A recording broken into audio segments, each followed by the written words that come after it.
వెనిజులాని వాళ్ళ అవసరాన్ని అడ్డుపెట్టుకుని చక్కగా ఏది నేను నీకు మద్దతు ఇస్తామంటూ చివరికి అమెరికాతో కుమ్మక్కయ్యి ఆ వెనిజులా అధ్యక్షుడు ఎక్కడుంటాడు ఏమిటి అనుపానులన్నీ చైనా బృందమే అమెరికాకి చేరవేసిందన్న ప్రచారం కూడా ఉంది. ఎందుకంటే చైనా బృందం ఈ వెనిజులా అధ్యక్షుని పట్టుకెళ్ళే ఒక 5 గంటల ముందు అక్కడికి చేరుకుంది. అక్కడికి చేరుకున్న తర్వాతనే అప్పటికి వెనిజులా అధ్యక్షుడు మధురో ఎక్కడెక్కడో తిరుగుతున్నాడు, ఎవరికి ఉన్నాడో ఎక్కడున్నాడో తెలియకుండా జాగ్రత్త పడుతున్నాడు. అట్లాంటిది అతను ఎక్కడున్నాడో తెలియటం వెంటనే పట్టుకెళ్ళిపోవడం జరిగింది. చైనా వాళ్ళు ఉన్న చోటకి వచ్చాడు అతను, అప్పుడే పట్టుకుపోయారు. చైనా వాళ్ళు ఏం ఆపలేదు, పోనీ చైనా ఆ విషయంలో అబ్జెక్ట్ చేయలేదు, ఏదో ఖండించి ఊరుకుంది.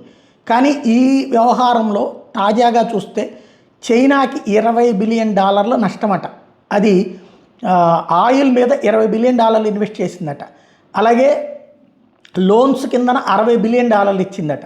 ఈ 60 + 20 $80 బిలియన్ ఇప్పుడు చైనాకి రీపే చేయడానికి వాళ్ళ దగ్గర డబ్బులే, అధ్యక్షుడే వెళ్ళిపోయాడు కాబట్టి ఈవెన్ అక్కడ ఉన్న ఆయిల్ నిల్వలు, సహజ వనరుల నిల్వలన్నీ ఇప్పుడు అమెరికా చేతికి వెళ్ళిపోవడంతో చైనాకి పెద్ద బ్యాండ్ అయి కూర్చుంది. ఇప్పుడు వాళ్ళకి సహకరించినందుకు మరి ఈ డబ్బులు ఏమన్నా అమెరికా వాళ్ళు చాటుగా ఇస్తారా చూడాలి.